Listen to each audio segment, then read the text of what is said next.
an interesting way to put it, because I was being told by everyone, "Hey, no, Clemson, hey, they had a winning streak to end the season, a 9-win season.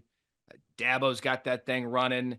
They understand what Cade Klubnik is. Year two, the new offensive coordinator. They've got a good defense. Georgia loses a bunch of guys to the NFL. And early on, I mean, 6-0, it was kind of a slot fest. You're watching. It's like, ooh, Georgia's got some new weapons they got to build in. Clemson's offenses look great, but the defense looks good.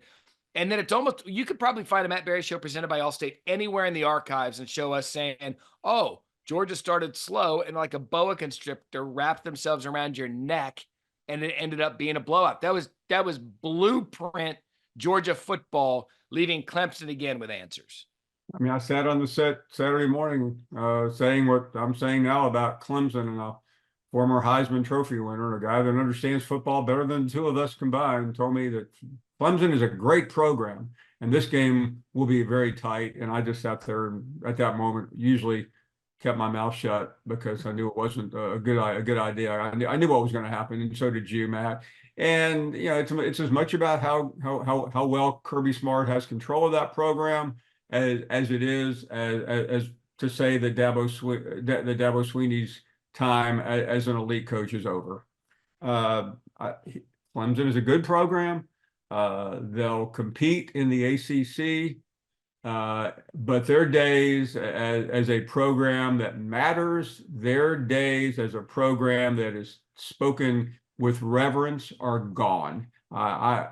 Everyone knows what they've done, but they're not doing it this year. And I don't see them ever doing it again as long as Dabo Swinney is there. And I don't mean that the program isn't capable, but his approach to college football doesn't work any longer.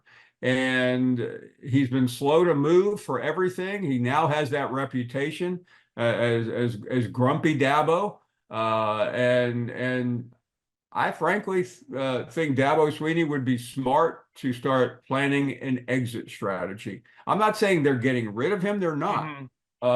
They're stuck with him. He's part of who they are, but.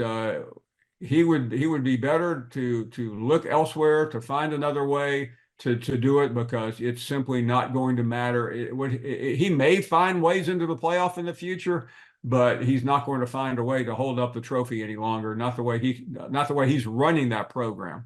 Yeah, it is. It's interesting, Paul, because Clemson seems to be the perfect place with the resources set up in the new era of the sport to say, hey, you know what? I need an offensive lineman. Boom, here's some money. Come to Clemson. I need a pass rusher. Boom, here's some money. I need a bona fide quarterback, a game-breaking receiver. And one level, I respect Dabo for saying, no, this is how I'm going to do it. This is. But on the other, it's like, Dabo, you've got everything at your disposal to continue winning in this era, and he just refuses to do it. Yeah, and the one thing, this was a pristine program too, Matt, where they really, one of these Ivy League type schools that really isn't Ivy League, but feels like they're Ivy League in the Big Ten or maybe out west. But Clemson's never had a problem going after a top flight player and doing whatever it would take to get that player. You know what I'm talking about. So I really just don't. Now that it's legal, they really don't want to do it anymore.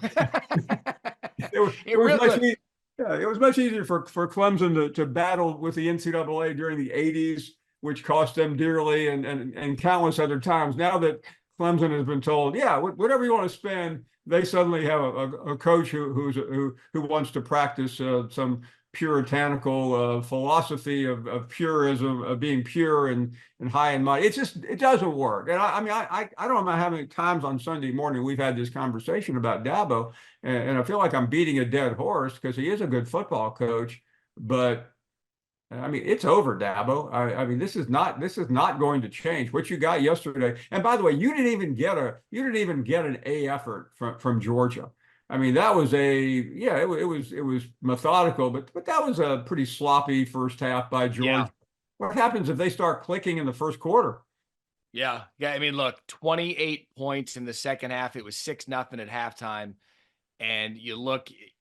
the box score and just the total offense. I mean, it just was not good from Clemson's perspective. 189 total yards with the second year offensive coordinator with Lincoln Riley's brother, Garrett Riley, coming in. I mean, it just look, it also look, Florida State lost their season opener. They could still run through the ACC. Clemson, I'm sure you could argue, could do the same. My playoff sneaky pick was Virginia Tech. Oops, they lose to Vanderbilt. So a lot of football left, but I'm with you right now. Clemson, from who they were to what they are now, we'll see how they develop.